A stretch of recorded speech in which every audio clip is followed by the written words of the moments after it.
దేవునికి స్తోత్రం, దేవునికి మహిమ కలుగును గాక. బైబిల్ తరగతికి మిమ్మల్ని ప్రేమపూర్వకంగా ఆహ్వానిస్తున్నాం.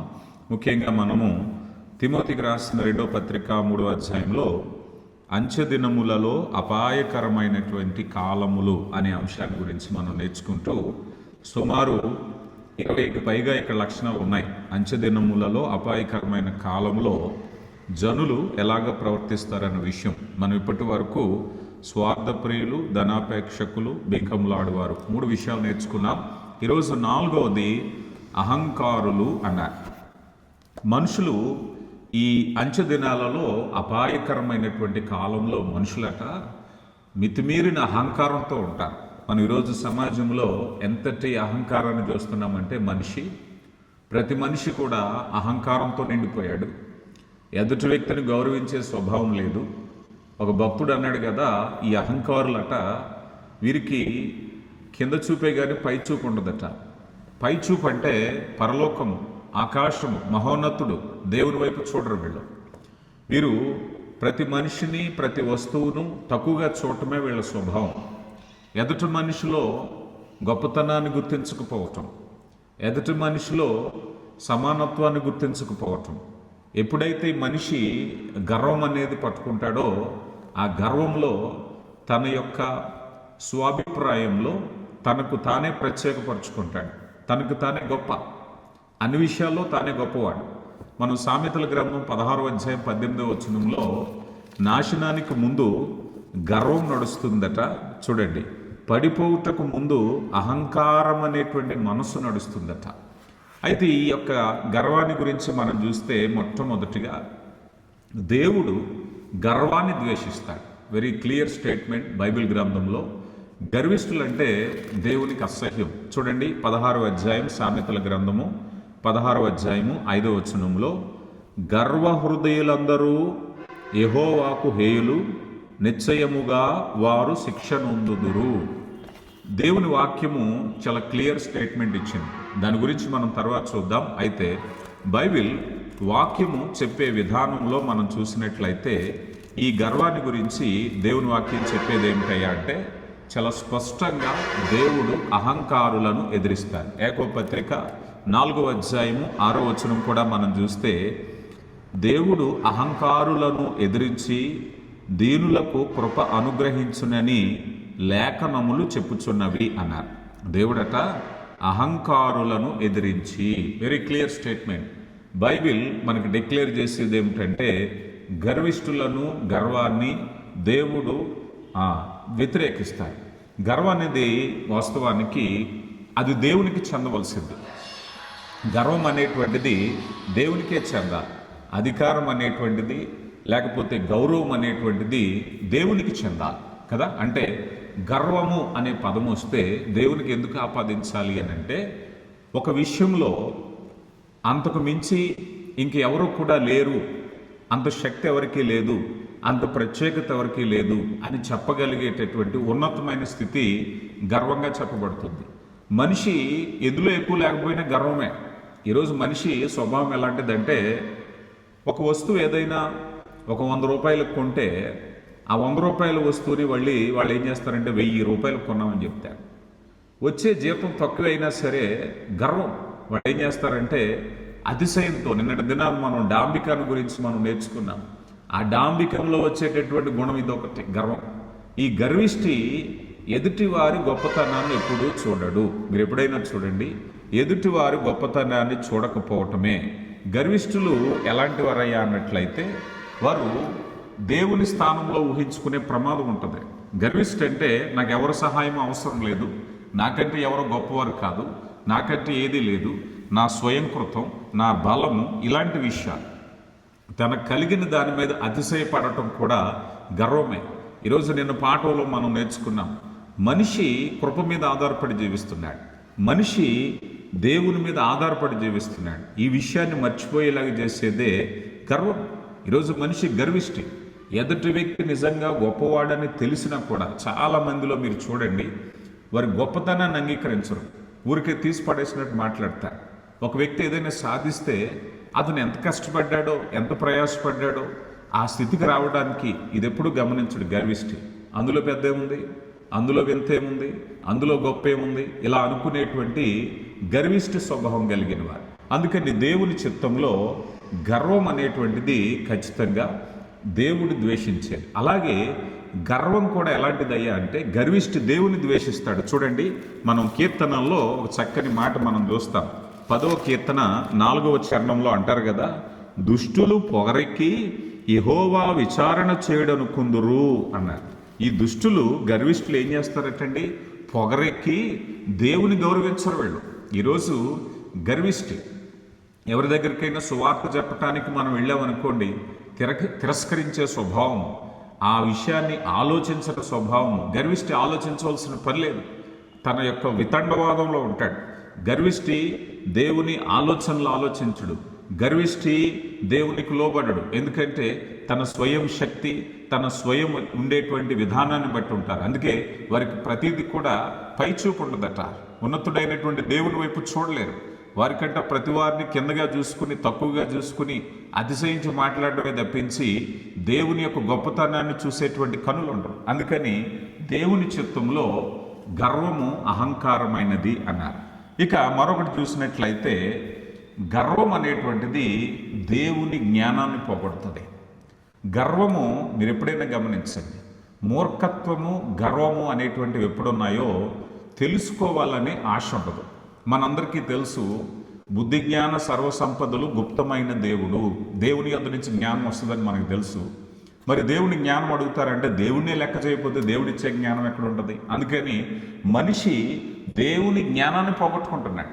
గర్విష్ఠి ఏం చేస్తాడంటే, అందుకే దేవుని దగ్గర మనము ఎలాంటి విజ్ఞాపన చేయాలి, దేవుని దగ్గర దీనత్వం కలిగి ఉండాలి, దేవుని దగ్గర తగ్గించుకోవాలి, దేవుని దగ్గర సాగిలపడాలి, దేవునిని ఆరాధించాలి. గర్విష్ఠి ఇవన్నీ చేయలేడు. అహంకారి ఇవన్నీ కూడా చేయలేడు. చూడండి, చాలామంది గర్వంగా ఉన్నవాళ్ళు మన సొసైటీలో చూస్తే పెద్దవాళ్ళ దగ్గర వినయంగా ఉండటం, గౌరవంగా ఉండటం, వారిని గౌరవించటం, లేకపోతే వారికి వందనాలు చెప్పటం, చేతులు జోడించి చేతులు కట్టుకోవటం, వారు వచ్చిన వెంటనే నిలబడడం, ఇవన్నీ పిల్లలకు మనం నేర్పిస్తూ ఉంటాం. ఎందుకంటే పెద్దలను గౌరవించమని. ఒకవేళ అలాంటి స్వభావం లేకపోతే గర్విష్ఠి ఇక పెద్దల నుంచి ఏం నేర్చుకుంటాడు? పెద్దల మీద ఏం గౌరవం ఉంటుంది? అలాగా దేవుని జ్ఞానాన్ని నిరాకరించే వాళ్లే గర్విష్ఠి. ఈ గర్విష్ఠి ఎలాంటి వాడంటే సామెతల గ్రంథము 25వ అధ్యాయము 9వ వచనాన్ని మనం చూస్తే, నీ పొరుగువానితో నీ వాద్యమాడవచ్చు గాని పరుని గుట్టి బయట పెట్టకము, బయట పెట్టిన వెడల వాడు నిన్ను అవమానపరచునందువలన నీకు కలిగినటువంటి అపకీర్తి ఎన్నటికీ తొలగిపోదు.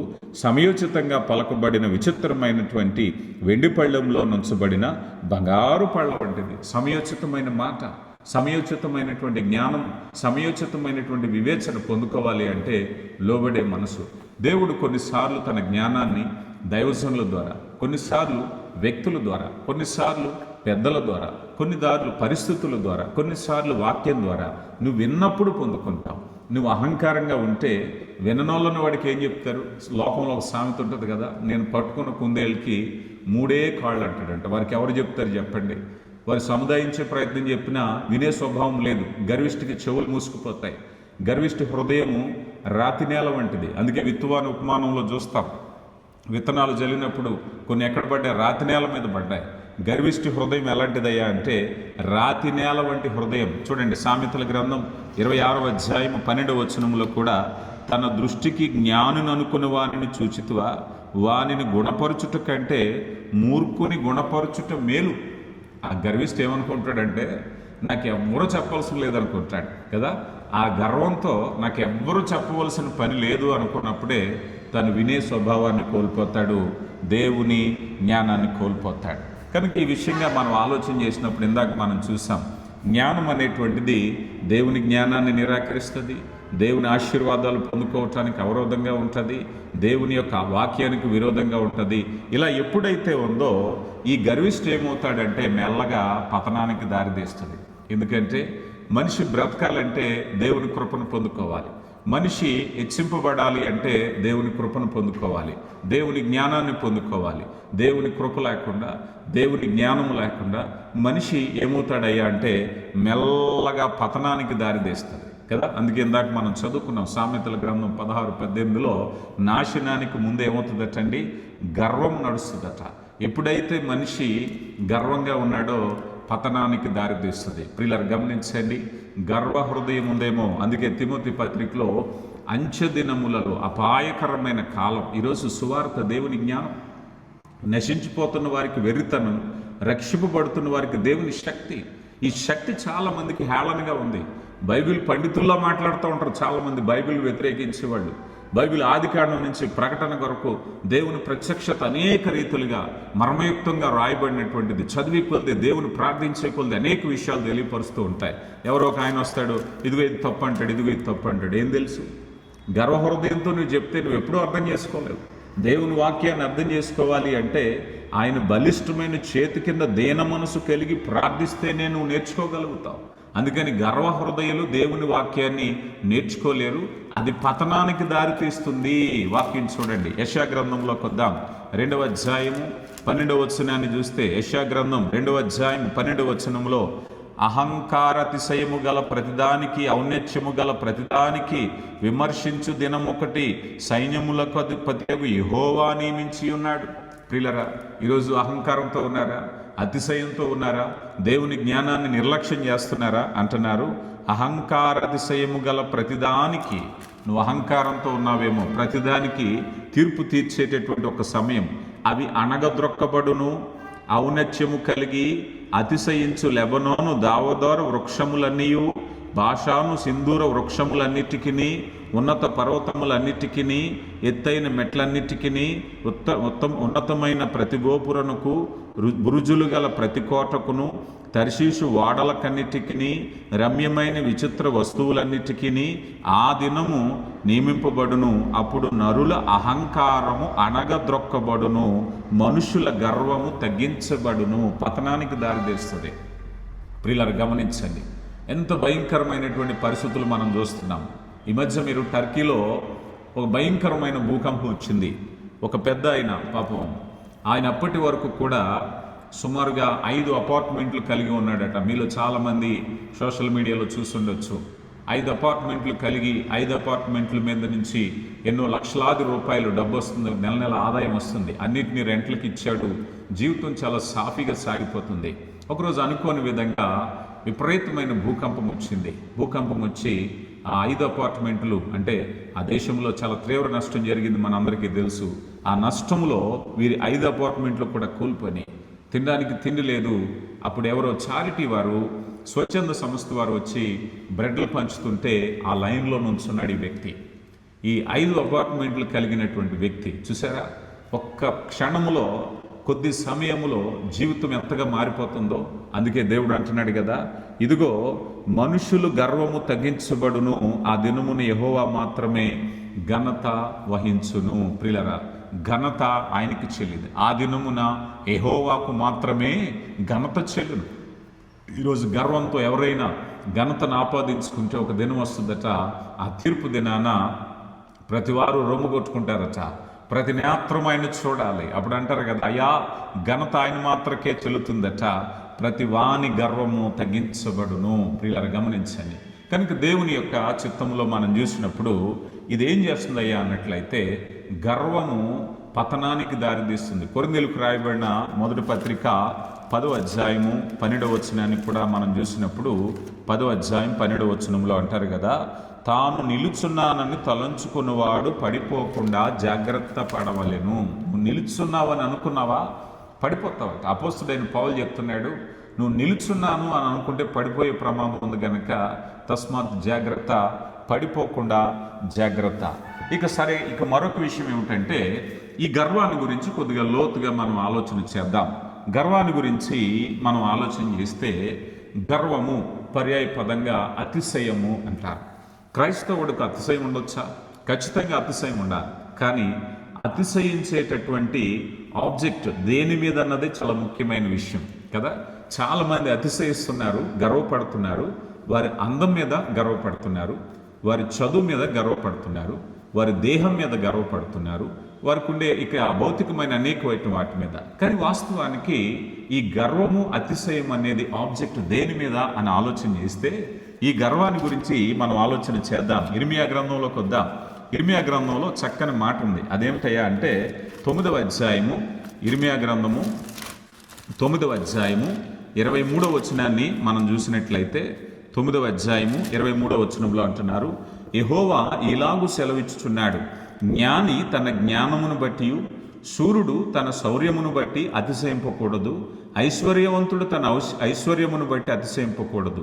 అతిశయించువాడు దేనిని బట్టి అతిశయింపవలనగా, భూమి మీద కృప చూపుచు నీతి న్యాయములు జరిగించు యెహోవా నేనేనని గ్రహించి నన్ను పరిశీలనగా తెలుసుకున్నట్టును బట్టి అతిశయించవలెను, అట్టి వాటిలో నేను ఆనందించువాడనని యెహోవా సెలవిస్తున్నాడు. వచ్చారా? అతిశయం ఉండాలి. అతిశయము దేని మీద ఉండాలి? ఇదే అతిశయాన్ని గుర్చిన వివరణ. ఈరోజు మనలో అతిశయం ఉంది, కానీ అతిశయము ప్రభు మీద, దేవుని మీద, శిలువ మీద కదా, మన మీద కాదు, మన ఆదాయం మీద కాదు, మన వివేచన మీద కాదు, మన జ్ఞానం మీద కాదు.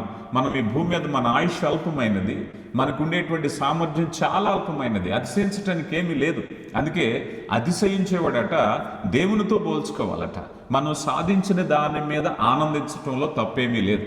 రైట్. ఒకవేళ నువ్వు ఒక ప్రాజెక్ట్, ఒక ఇల్లు కట్టావు, ఒక ఉద్యోగం సంపాదించావు, ఒక ఫ్యామిలీ విషయంలో నువ్వేదైనా సక్సెస్ సాధించావు, ఆనందించటంలో తప్పేమీ లేదు. కానీ అతిశయం వచ్చేసరికి ఆలోచన చేయి. అతిశయం నేను ఎక్కడికి నడిపించాలి అని అంటే, అతిశయించువాడు ప్రభు మీద అతిశయించాలి. మనకు ఒక ఆబ్జెక్ట్ ఉంది, మనకు దేవుడు ఉన్నాడు, మనకు గొప్పవాడు ఉన్నాడు, ఆశ్చర్యపోయే విషయాలు ఉన్నాయి. ఇప్పుడు ఉదాహరణకు అనుకుందాం, నీ సంపాదన బట్టి నువ్వు అతిశయిస్తే దేవుడు కలగ చేసిన సృష్టిని ఒకసారి ఆలోచన చేయి.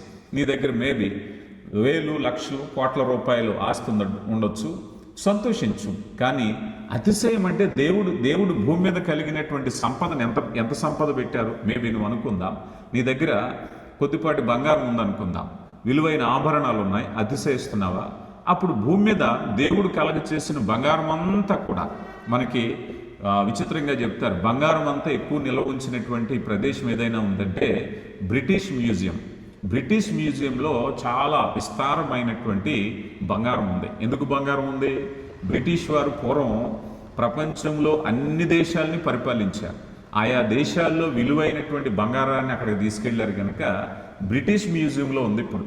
అంటే బ్రిటిష్ మ్యూజియంలో ఉన్న బంగారంతో నువ్వు పోల్చుకుంటే నీ దగ్గర బంగారం ఎంత అనుకుందాం.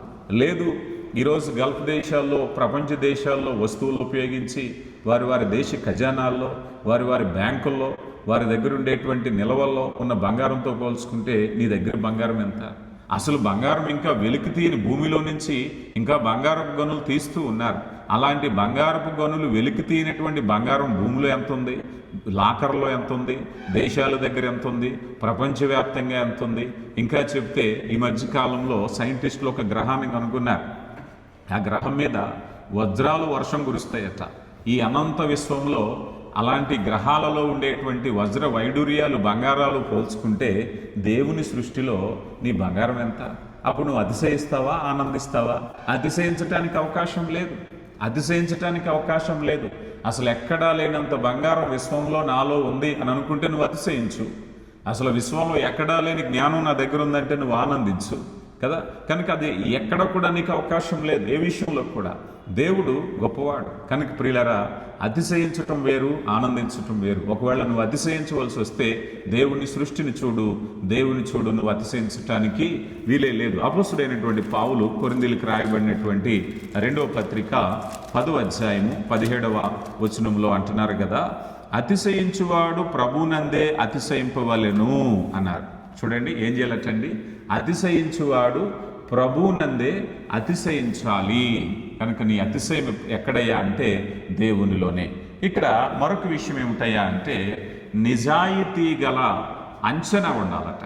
నిజాయితీ కలిగిన అంచనా ఇక్కడే చాలా ముఖ్యమైన పాయింట్. అంటే కరెక్ట్ జడ్జిమెంట్ మనలో ఉంటే, నిజాయితీ కలిగినటువంటి ఒక అంచనా ఉంటే నువ్వెప్పుడు కూడా అతిశయించు. అతిశయం ఎక్కడొస్తుంది? ఉదాహరణకు మీరు చూడండి, ఎవరైనా ఒక విషయంలో పోటీదారులు ఉన్నప్పుడు, ఒక పోటీదారుడు తనతో పోటీ పడేటప్పుడు ఎదటి వ్యక్తిలో కొన్ని లక్షణాలను చూడాలి. అంతేగాని ఏదో తీసి పడేసినట్టు ఏం లేదండి అంటే కుదరదు. ఆ వ్యక్తి కూడా తర్ఫీదు పొందాడు, ఆ వ్యక్తి కూడా ఈ స్థాయికి పోటీ పడి వచ్చాడంటే అతనిలో కూడా కొన్ని మంచి లక్షణాలు ఉంటాయి, అది అంగీకరించాలి. ఇదే స్వీయ నిజాయితీగా అంచనా వేయటం. ఈ అంచనా చాలామంది వేయరు. ఉదాహరణకి, ఇద్దరు పాటలు పాడే వ్యక్తులు ఉన్నారు. మరొక వ్యక్తి అసలు ఆ వ్యక్తికి పాటలు పాడడమే రాదన్నాడు అనుకోండి, అది న్యాయమైన అంచనా కాదు. ఒకవేళ అతనిలో కొన్ని లోపాలు ఉండొచ్చు, చెప్పొచ్చేమో, కానీ అసలు ఏమాత్రము పనికిరాని వాళ్ళుగా మాట్లాడడం కరెక్ట్ కాదు. చాలామంది ఆ అంచనా సరిగా వేయకపోవటమే గర్వం. అంటే ఎదుటి వ్యక్తిలో ఎన్ని క్వాలిటీస్ ఉన్నా, ఎన్ని మంచి గుణాలున్నా ఒక మాటలో తీసి పడేస్తారు, అతనికి ఏమీ రాదు, అతనికి ఏమీ చేత కాదని. ఇదే గర్వానికి కారణం. ఇది సరైన అంచనా వేయకపోవటం. ఈరోజు చాలామంది సరైన అంచనా వేయరు. తమకంటే ఇంకెవరిని కూడా రంగంలో చూడలేరు. ఇక తమకంటే ఎవరు నిజాయితీ పరులు కాదంటారు, తమకంటే ఎవరు గొప్పవారు కాదంటారు. అలాంటి అంచనా ఇక్కడ మనం చూసినప్పుడు అది సరైనది కాదు. చూడండి, రోమిల్కి రాయబడిన పత్రికలో అపోస్తుడైనటువంటి పౌలు అంటున్నారు.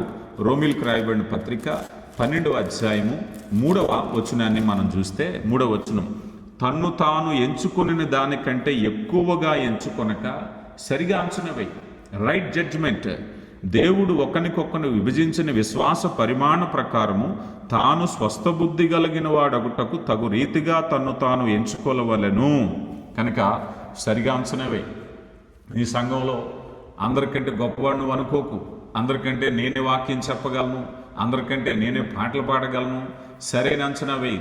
తాను ఎంచుకున్న దానికంటే ప్రత్యేకంగా ఎంచుకోవటానికి వీలేదు. ఎందుకంటే నీ వంటి తలంతులుగా నీవు చాలా వారు ఉన్నారు. ఎదుటి వారిని అభినందించడం నేర్చుకో. సరైన అంచనా. కొంతమంది మనం చూస్తూ ఉంటాం, వారి నోట ఎదుటి వారి గురించి మంచి మాట రాదు, వారు ఎవరిని మెచ్చుకోరు ఎప్పుడు కూడా. అంటే ఏదో లోపం నీలో ఉంది. ఒకవేళ మనల్ని మనం అనుకుందాం, మనం ఎవరిని కూడా అభినందించలేకపోతున్నాం, ఎవరు గొప్ప మనం చెప్పలేకపోతున్నామంటే సంథింగ్ రాంగ్. మనలో గర్వం ఉంది. ఎదుటి వ్యక్తి ఏ వ్యక్తిని మనం గొప్ప చెప్పట్లేదు. కొంతమంది మీరు చూశారో లేరో, వారి నోట ఎవరిని కూడా గొప్ప చెప్పరు, వారు ఎవరిని కూడా అంగీకరించరు. ఎందుకనంటే వారు సరైన అంచనా, రైట్ జడ్జిమెంట్ లేదు వాళ్ళకి. అందరూ తప్పే, నువ్వు తప్పే, నువ్వు తప్పే, నువ్వు తప్పే, నువ్వు తప్పే. ఎవరు కరెక్టు? నేనే కరెక్టు. అంటే రాంగ్ జడ్జిమెంట్ నువ్వు ఇచ్చేది. సొసైటీలో అలాంటి నిర్ణయానికి వచ్చినట్లయితే, అందుకే ఒక మాటలో చెప్తే, కొంతమందికి ఎవరో నచ్చరు. ఈ మాట మీరు బాగా అర్థమవుతుంది. కొంతమందికి ఇంకెవరో నచ్చరు, కొంతమంది ఎవరు వంట నచ్చదు, కొంతమందికి ఎవరి పని నచ్చదు. అంటే సరిగా నిర్ణయం తీసుకోలేకపోతున్నాం. సరైన జడ్జిమెంట్ నీలో లేదు. అంటే గర్వం అనేది నీలో ఉంది. జాగ్రత్త.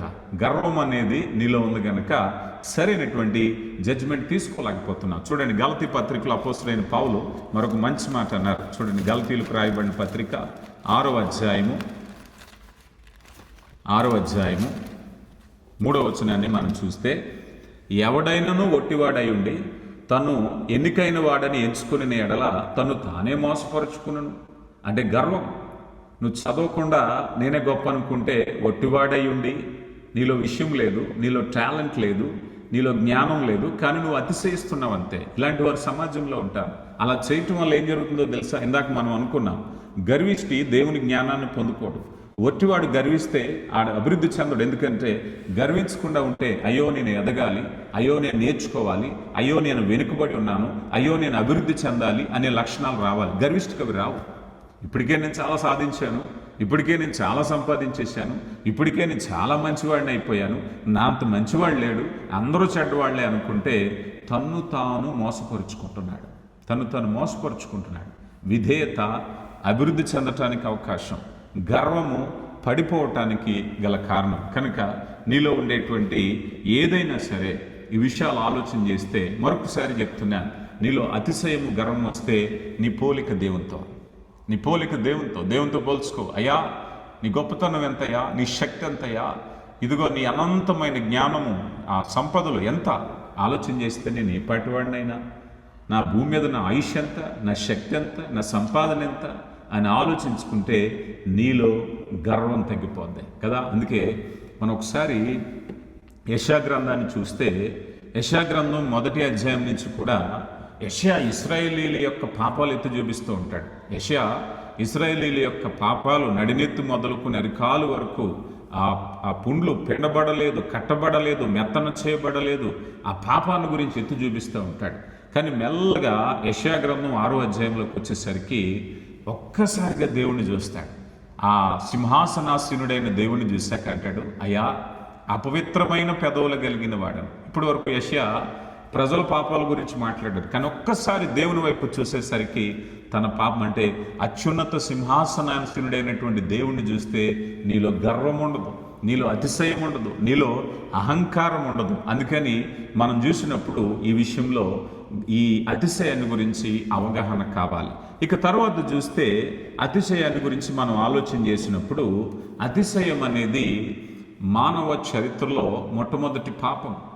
బైబిల్ చరిత్రలో మొట్టమొదటి పాపం. పరలోకంలో జరిగినటువంటి మొదటి అవిధేయత, తిరుగుబాటుకి గల కారణం గర్వం కదా.